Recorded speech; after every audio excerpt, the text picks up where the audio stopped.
We are called to juggle many different responsibilities in this life, but there is none greater than the responsibility we have to progressively nurture a relationship with wisdom. Now, when speaking of spiritual matters, we must be very aware. Language inherently is limited. So all words, all concepts, all ideas twist and hide the ultimately unexplainable and inexpressible nature of the divine. We try so hard to take the intangible into tangible form with our words. The language of all doctrines attempts to solve existential questions through definition. A concept that can be shared and taught is only as good as its language. And because all language can merely point to a condition and situation, not embody the fullness of it, we must just always keep in mind the constraints of language, of the defined. And I'm saying this because whether we use the term God or divine, whether we mention the Holy Spirit or the ultimate essence, we're pointing to the same force. Dogma can be tempting to fall into, and many do, but dogma creates an atmosphere where mystery itself is suppressed in favor of the known and the explained. But not all can be known, and not all explanations of being translate into true being. And this should be our focal point in this pursuit of completion, true being. We can talk about being, but who are we truly? And how are we truly? Religion wanders aimlessly amidst an intricate maze of theological speculation, and science, and the nihilism science produces, helplessly avoids the ever-beckoning voice of the beyond. So if we are to construct a strong spiritual path, if we are to live out a strong spiritual path free of dogma, we must be ready to embrace both the known and the unknown, the defined and the undefined, the explainable and the unexplainable. And this is where wisdom comes into play. Wisdom lets us know what can be known and what should remain unknown. And it is only through wisdom that we can find comfort in this strange paradox. It can be unsettling to think of this world as a test of spiritual strength, or even worse, as a prison, where we, the prisoners, are fated to suffer until our sentence expires. This is, after all, why spiritual wisdom exists in the first place. It exists to alleviate a soul's imprisoned condition, to help one rise above a tormented state into an untormented and unshackled state. Now, I know it's much preferable in our modern age to reduce life to a meaningless and directionless enterprise. We can abuse our faculties of logic all we want to point to various falsehoods, such as all is meaningless, or only the physical exists, or there is no such thing as truth. These are the common assertions amidst the shrieks and shouts of the modern age, which have hidden wisdom under a veil of forgetfulness. Therefore, we must dive into the recesses of our hearts and find there an innermost understanding of the divine, of God, of wisdom. And once again, there are limitations to language. Wisdom is the guiding force of the divine, of God. May as well be the same thing, right? Wisdom extends its love and its healing to all things. The beauty, gentleness, and exquisite essence beneath the strange nature of existence is seen only through wisdom's eyes. We're looking to attain a graceful life and an honorable exit, an honorable death. A graceful life and an honorable death are both available for cultivation by each and every one of us in the present moment, but we must first understand what's at the heart of wisdom. It is wisdom alone that has the power to change all of the rudimentary elements of the human into a spiritual strength. Deep within every individual resides a mystic, a child of all things holy, all things true. When we are lucid of this inner child, we grasp the profound significance of our mystical selves. We recognize that our personality is merely a faint reflection of genuine reality. This genuine reality is outside of the stories we tell ourselves about existence. Mystical encounters are divine, extraordinary instances where honest seekers sense the presence of divine essence. And this has been documented, of course, in many texts, scriptures, modern and ancient, and have been experienced by anyone who's genuinely followed a spiritual path.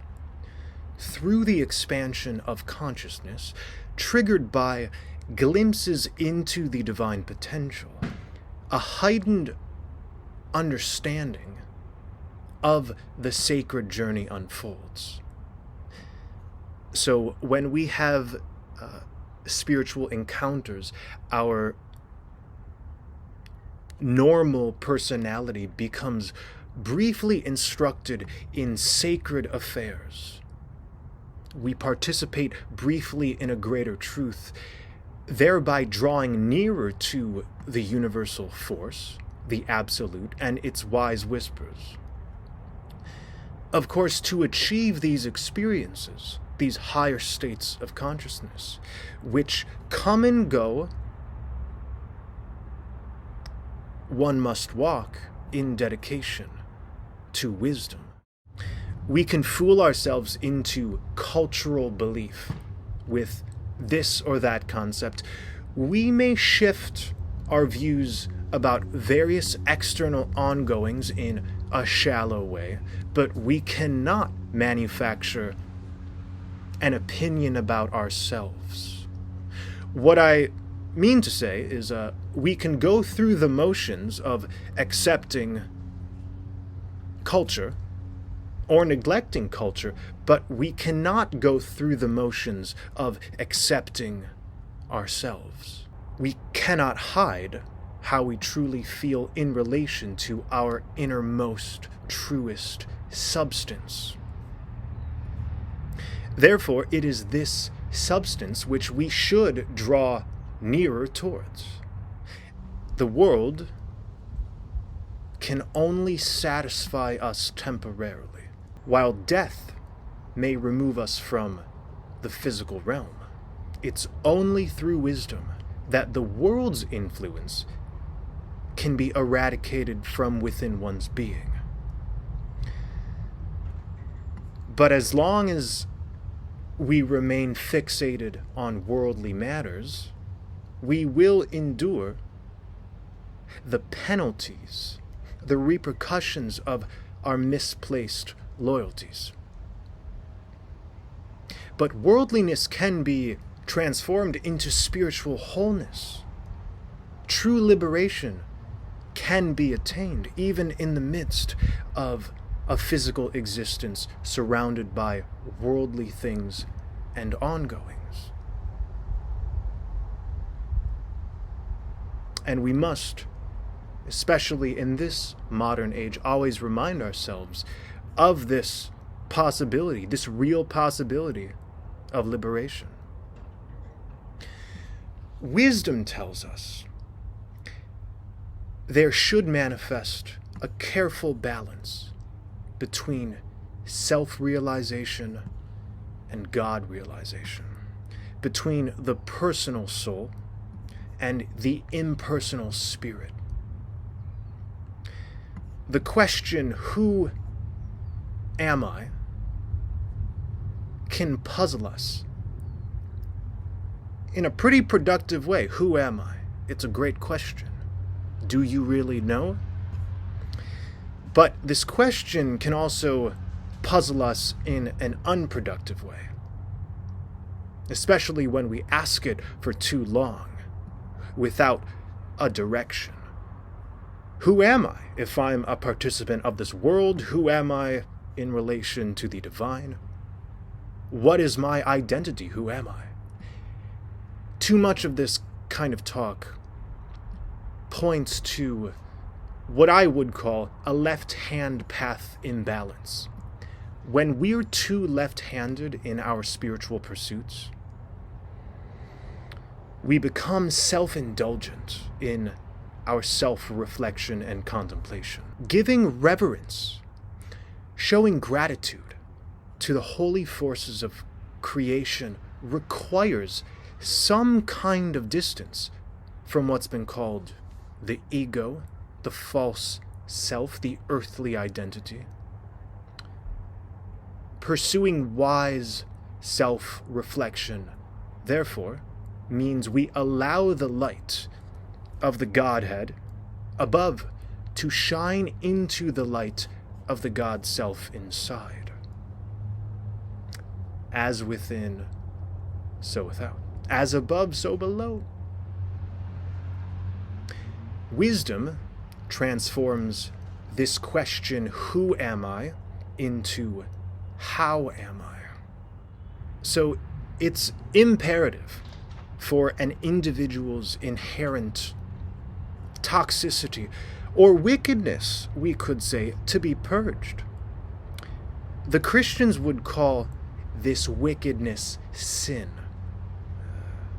I would prefer to call this imbalance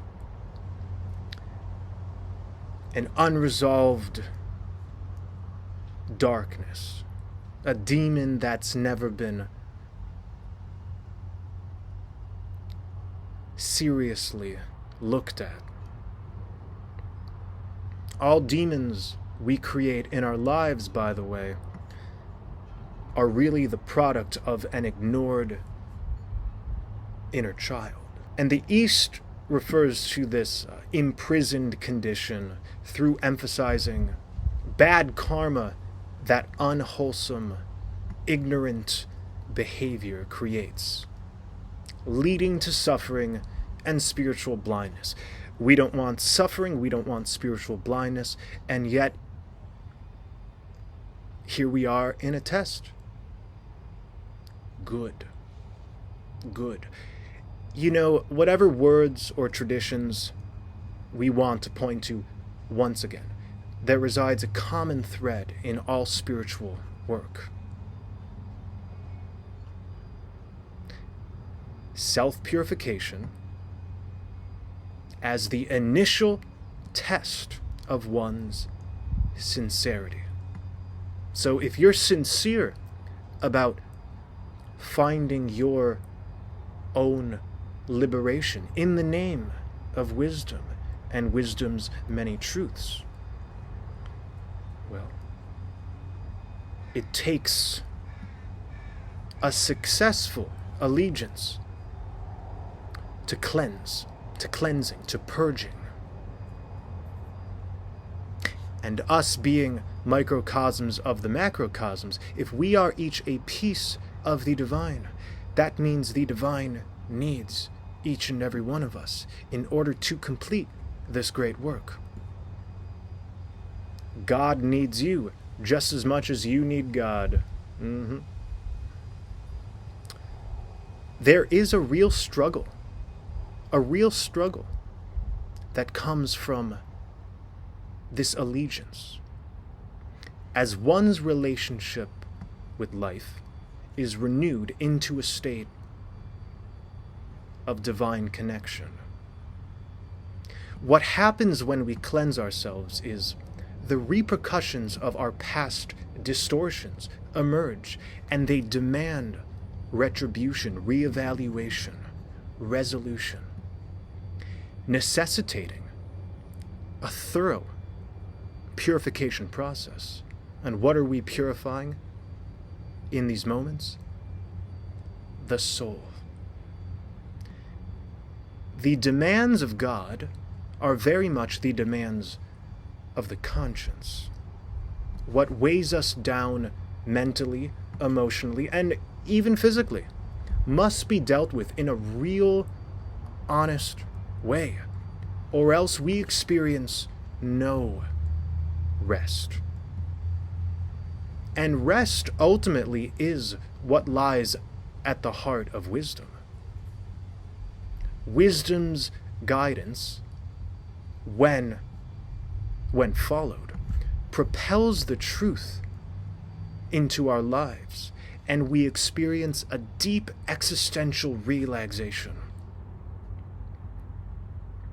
The uncertainties of life no longer feel relevant in such a higher state of consciousness. We no longer feel helpless.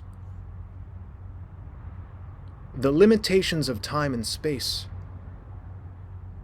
in the eyes of wisdom's followers, fail to inspire a sense of defeat and now present themselves as gifts for learning, for more growth.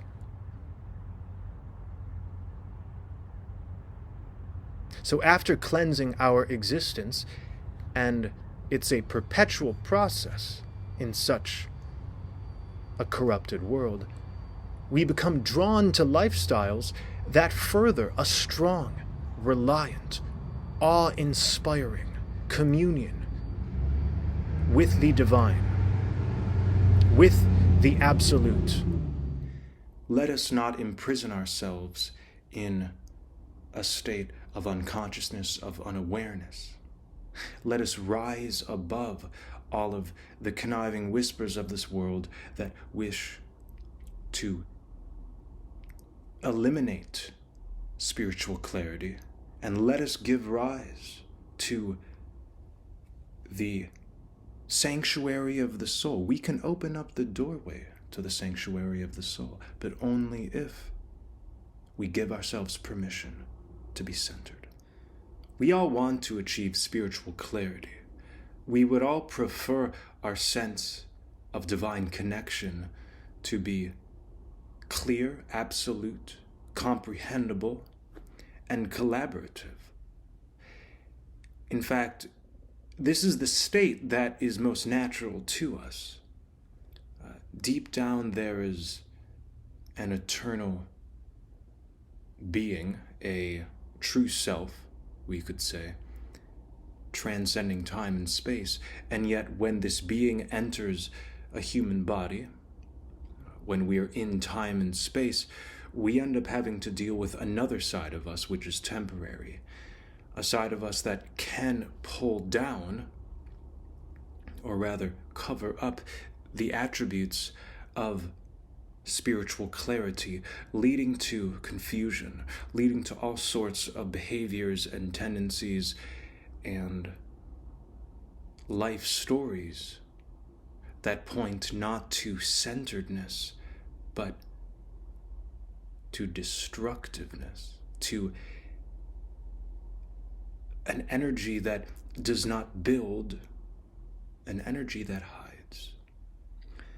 In order to achieve spiritual clarity, it's crucial to give ourselves permission to find solace in the storm. We have to give ourselves permission to be centered. So, without allowing ourselves to open up the doorway to the sanctuary of the soul, no spiritual clarity is achieved. Now, we could talk about all of the many different practices we could perform that will lead to a centered state. But truly, as long as we give ourselves permission, true permission to be centered, we open ourselves up. We automatically open ourselves up to receive all of the wisdom, all of the fortitude, all of the strength, all of the courage necessary to clean up any messes that arise in our consciousness, that come up within our lives. And when we are not cleaning up the messes in our lives, well, you and I both know what happens. We feel no spiritual clarity, and we do not feel centered. You don't want to live life unconsciously. Nobody wants to live life in a state of unconsciousness, of unawareness, in which the storms of this world and the storms of one's mind and the different disordered ways of being just sweep you off of your golden throne. We each reside on a beautiful golden throne. This is the eternal sanctuary of the soul. And yet, if we're not making decisions that point to a more centered lifestyle, a more centered state, then we are actually doing the whole universe a disservice. The divine needs you just as much as you need the divine. So, as far as I'm concerned, without giving ourselves permission to be centered, without erasing all of the qualities and tendencies in our lives that further spiritual confusion, there is no divine justice or liberation or ascension for any living soul. We can get swept away by the various desires, expectations, and passions that earthly life can inspire. We can get totally lost in a fog of our own creation when we're avoiding the spiritual clarity that can only be achieved through giving ourselves permission to be centered.